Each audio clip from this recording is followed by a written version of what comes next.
today's cup of coffee, we have something that's just weird and funny, and I think all of us need a little weird and funny. In the last video, I made a magnesium joke. Yes. Oh, Lord, I got a shit. You should have waited. You should have just waited. And we have neighbors that, for whatever reason, Oh, damn, he's zooming. they're kind of loud. They got... Everything, they got a lot of shit that's loud. Everything they own is loud. Every vehicle. And so now they decided to mow. Yeah, just as we started recording. And if you pay attention, you'll probably hear him hit something. We don't understand it, but I don't understand how that mower has a blade on it at all. I don't understand either, because they've hit so much shit with it. Now remember, at one time I'm surprised nothing has actually flown towards our house. Yeah, really. At one time we had a lawn care business. And so things like that bother us. It really does. I wasn't part of it. You were a part of it. Yeah. And so it was just, I'm like, damn, he is just, yeah, he's tearing that up. This is interesting. I'm excited about this one. This again comes from Ripley's Believe It or Not.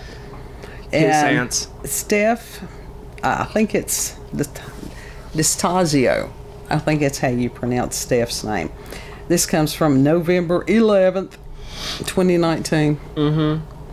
And this is entitled, When America Ran Out of Toilet Paper. 2020. That's what you would think.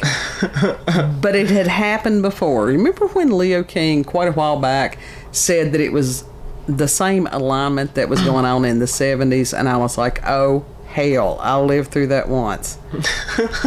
So, shit. How much longer do we have? You know what? I don't remember. A year? A year or two. I can't remember. I'll have to go back and hear what he says on that. Loves it. And so Steph writes, we've all been there. It's a stomp your foot moment when you take a quick restroom break and make your realization that you're stomp your foot, accompanied by a sad, empty roll staring you in the face. Stomp your foot. And says this was a sad reality for many Americans in the year of 1973 when Johnny Carson created a total toilet paper panic.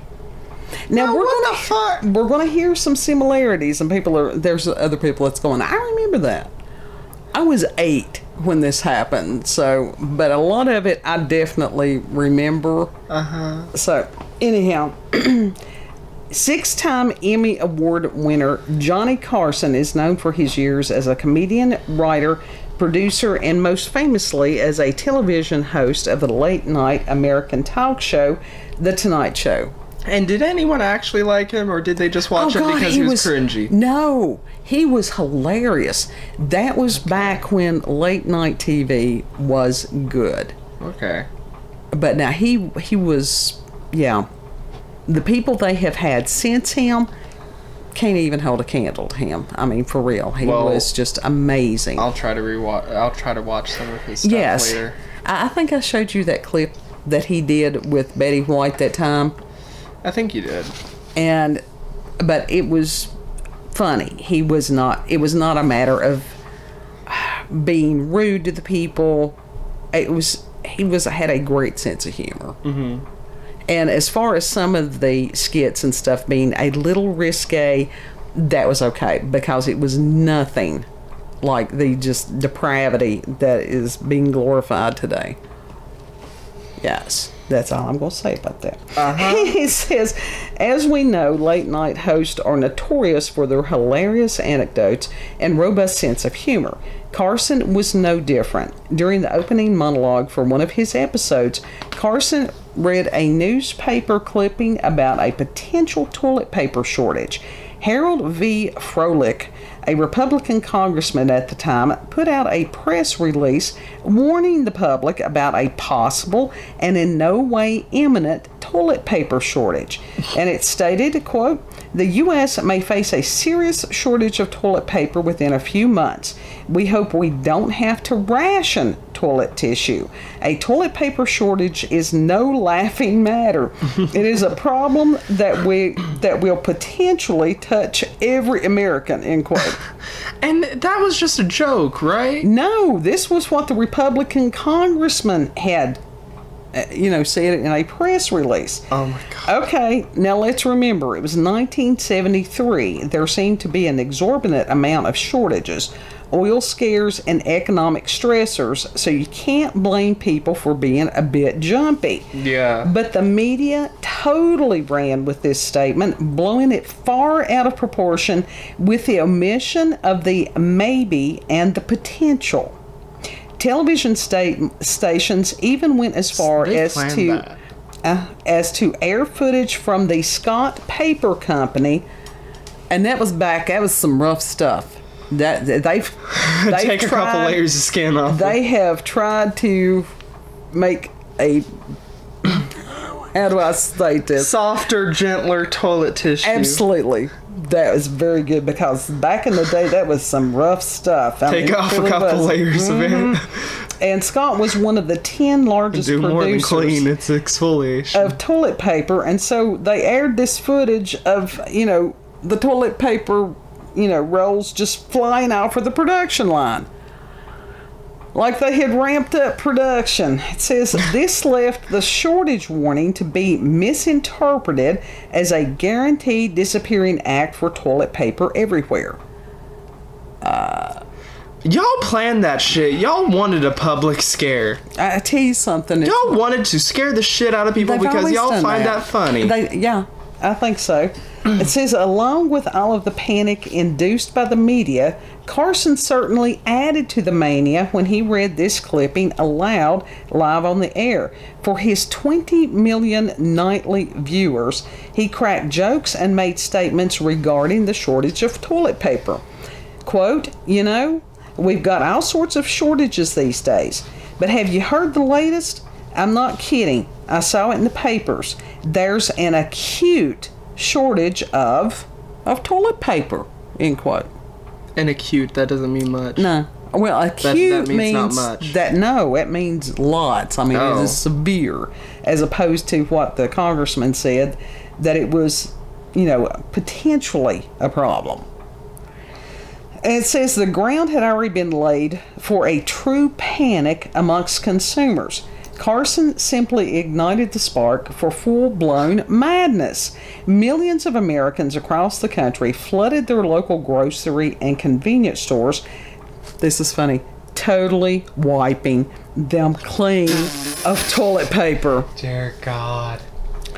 One consumer told the New York Times that after hearing it on the news, they bought an extra 15 rolls. An extra 15 rolls was nothing compared to what happened a couple of years ago. Another woman asked her party guests to arrive with a roll of toilet paper. Okay. I guess that was the entrance fee. Yeah, that works. For a few months, toilet paper continued to be a rare find until, like most short-lived trends, the hype fizzled away. Much like 2020. In the aftermath, Carson was certainly in the hot seat. Receiving a large portion of the blame for fueling the shortage myth, Carson issued a sincere apology to his viewers. He should have been like, "Don't blame me. Look at the fucking news. Look at the media. They were the ones to blame." And he stated, quote, "I don't want to be remembered as the man who created a false toilet paper scare. I just picked up the item from the paper and enlarged it somewhat. There is no shortage," end quote. But after a few months, why didn't he do that immediately? They probably prevented him from doing that. I don't know. Maybe he was getting a kickback from Charmin. Who knows? Was Charmin a thing back then? Oh, yeah. Remember all of those words like potential and possible that the media so conveniently omitted in the reports? Even before Carson's joke on the air, Americans themselves are partially to blame for the self-induced toilet paper trauma. Yeah. But can you blame them? These people were used to shortages of everything from oil to onions. The true panic stemmed from a blatant rumor. And Brian Gersten made a documentary film covering this particular incident. We've got to find that. We have got to find that. And he stated, it's a great case study about misinformation in the media. It goes beyond the base level of this bizarre event. There are lessons throughout about how we consume media, end quote. The more things change, the more they stay the same. Yeah. Of course, if you've got a tactic that works, you're going to use it again. 2020. Yeah. So it's nothing new. You got to realize that there's always been yellow journalism. And what, they're trying to do yellow. another shortage or whatever? Oh, they've always done it. Whether it was about supplies, whether it was about politics, whether it was about people, anything like that. Because they want to, if you can't convince someone to your way of thinking, then there's the scare tactics. And that has been used forever. You know, if you get this person in office, this is going to happen. Now, this person has done that. Those people, they're like this. You've got to buy this now. And that's one of the things that advertising, you know, we actually did a couple of videos about PsyOps in advertising quite a while back. Mm-hmm. And so you can go back and look for those. And how people are manipulated. People are sheep. They are. And that they will read a headline, they will hear a sound bite, and instead of going, okay, I need to validate this and go to different sources, not the same sources that are saying the same thing. Not even just different sources. Read the full fucking article, not just the headline. Right. But a lot of people will not do that. I mean, I agree that I will admit that I am guilty of just reading headlights on shit sometimes. But dang it, like, come on, people. Well, I actually, on a lot of things, the headlines get my attention as to whether I'm going to continue to read or not. And that's the whole purpose of a headline. Mm-hmm. And, you know, if you've got a shocking story, then that's going to mean more readers are in today's world, more viewers, more shares, more clicks, and advertisers are behind all of this. Yeah. And a lot of times the government is behind all of this. Yeah. But this is the responsibility of the people to edify themselves. Mm-hmm. Don't trust the government either. Well, a lot of the talking heads, you need to go back and you need to read some of this stuff, do a little bit of work, do a little bit of research. Sometimes it takes some digging to get. Propaganda in America is legal. Yeah, it is. And it is is a tactic for, to harm the people. Mm-hmm. Because it's swaying them, you're right, it's sheep, it's lemmings, and it's like you've got these people that are pushing a lot of people over the cliff right now. Yeah. Horribly so. Yeah. But yeah, PsyOps. And now think of this is not new as far as using these late night talk show hosts, because over the past couple of years, there's been a couple of them that have really been out there as far as promoting certain things instead of telling people, hey, I get jokes. I really do. But with jokes, you can, again, with the manipulation. Mm-hmm. As far as, instead of saying, hey, make up your own mind about this. Do your research. Don't just, Right. When you've got somebody with people that are dressed up as dancing syringes. Oh, it was ridiculous. And I'm like, whoever, I understand people needing a job, And if you're a dancer or whatever, some of those jobs are sort of, maybe fewer. I would rather watch someone pole dance in an inflatable dinosaur suit. And they showed their faces. Yeah. I think if it was going to be like that, it's like Poppy's dancers that they have. Oh, the poor icky babies. No, they weren't even icky babies. They were just like the poor... Oh, God love them. And I'm like, how would you say, hey, Mom, I got a gig. I'm in a shit wig, a shit costume. And a tutu. But luckily, I don't gotta show my face. Who would want to show their face? Well, the dancing syringes certainly did. And I'm sitting there going, that wasn't funny. That was stupid. And a lot of the comedy these days, it's not funny. It's either disgusting, trying to sway. It's always got a political agenda behind a lot of it. I don't do well with stupid. No. But now, Johnny Carson was great. He really was. I told someone that that I wasn't much of a political person, and they said I was brainwashed because I wasn't. What? Yeah. And I'm like, if you are a political person, you are brainwashed into believing this shit. It's neither. It is a matter that you can be very interested in politics, which my interest began when I was in high school, for whatever reason. But it's a matter, again, finding out the truth, because politicians and lawyers, just some of the top-notch liars on the planet. Mm-hmm. So if you really think some of these people are going to do what they say they're going to do, and that's a horrible thing. I think we should have a trial period on politicians. Let them get in there for 6 months, and if they don't do what they said that they would do during their campaign, yank their asses out there and put somebody else in. People would be yanked out left and right. Well, for a while, absolutely. But then you would get people in there that actually were willing to fulfill the campaign promises. Trump. To do something that the people that they're supposed to represent stand behind, instead of getting up there with their own agenda. Mm-hmm. Because what a lot of them do, they get up there and they do the exact opposite of what the people wanted. Right. They're supposed to be representatives. We have a class of elected elite right now. Yeah. So us plebs are on the bottom, like, absolutely struggling. We're at the bottom of the barrel, drowning.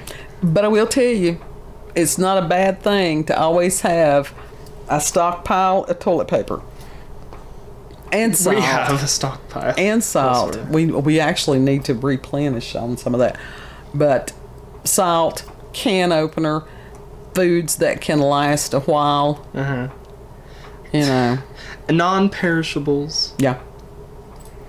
And get some things batteries, all that good stuff. Spices. Mm-hmm. Livestock. Yeah. That would be good. Yeah. That would livestock, but you've got people. I could get a couple yaks, put them up on the farm. Oh Lord, you want that? Now, what is the care and upkeep for a yak? It's about the same as a cow. Is it? Other than you have to brush them. Are you going to go out and brush a yak? Because that is not on my to-do list. You can sell the fur. It's very valuable, especially the fur around the neck. Okay. Valuable. It's better than cashmere. It's softer and more valuable than cashmere. Who's buying that? Is there a market for that? Yes, very much so. Okay. Who knew? Anyhow, I knew you could do that with like the alpacas, that they have wool or something like that. Mm-hmm. Yaks. I'm not going into the yak and you farming. Can ride them. You can ride them. What? Unlike cows, you can ride them. Okay. Yeah. I learn something new every day. Yeah. So. They're smarter than cows too. Okay, I can see that. That wouldn't, that's not a far stretch for much of anything. Are you saying cows are dumb? Yeah. Yeah. They're not. I mean, they're not. They're not out here writing dissertations or something. They're out there just grazing, Yeah, they're just living their lives. That's it. And that's, yeah. What can I say? Just yeah. Oh my god, I could realize I could go out. I could literally just hop the fence and cow tip. No, those were actually not asleep. So somebody who was it told us that was a myth. I don't know. Was it Dad? Maybe. He's like, you can't actually. I've heard of people actually doing that. But I'm like, so I don't know. I have never. does that mean you have tried, Dad? You really? Dad, if you're watching this, Was that the voice did of you try? experience? Did you try to tip a cow? Please tell us. Please tell me. I want to know. I personally want to know. I'm curious about this. Don't tell him. He'll end up in a video. Seriously. No. Tell me. Tell me. But anyhow. Dear Father, did you go to cow tipping? Toilet paper famines. Right now we've had a sourdough bread famine. There's actually quite a few products, and I know that The sourdough people famine have definitely noticed. The sourdough famine doesn't bother me. It bothers you. It does bother me. You but like the sourdough. I do like the sourdough, but it's not something I can live without. It's You know? not something you can live without, or it is something you can... It's not something I can live without. It It's is not- something I can live without. Yeah. It's not... It's something that you can live I have without. verbal dyslexia horribly today, don't I? I'm not I have that a lot of days. No, if I said it incorrectly on that, it's like, oh God, people is like, she's confused. That's like your It's the dread of a toilet paper famine again. It really is. That's like there are people saying that they're a force not to be reckoned with. It's a force to be reckoned Yes, if you're not to be reckoned with, then with. You ain't that worth means- shit. That means you're a weenie sitting someplace in the corner, you know, that you're not going to do anything. Yeah. We've got enough of those right now. Anyhow, grab your supplies.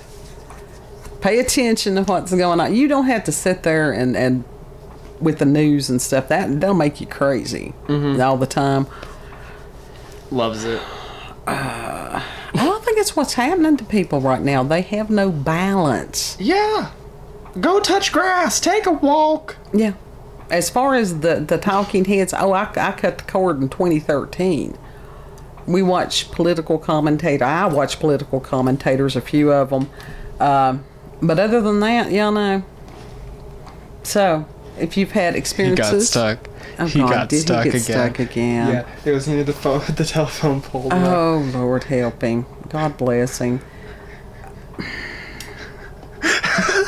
This is what happens. I hate to go out on the porch and smoke while dude is mowing because he's trying. At least he is mowing, but to sit there and shrapnel, and we do worry about the shrapnel, but God love him. I don't try to embarrass him. Youngest kid, now he'll embarrass, he'll sit out there and horse laugh at somebody. It's like, don't piss off the neighbors. So, anyhow. Listen, you gotta laugh. If you've had experiences with paranormal, supernatural encounters, UFOs, aliens, cryptids, verbal dyslexia, toilet paper shortages, if you lived through the 70s and you're like, oh God, I feel like I'm in a flashback, you know, if you've got local, regional, or family myths or legends, send us an email, cupofcoffeewithscream@gmail.com.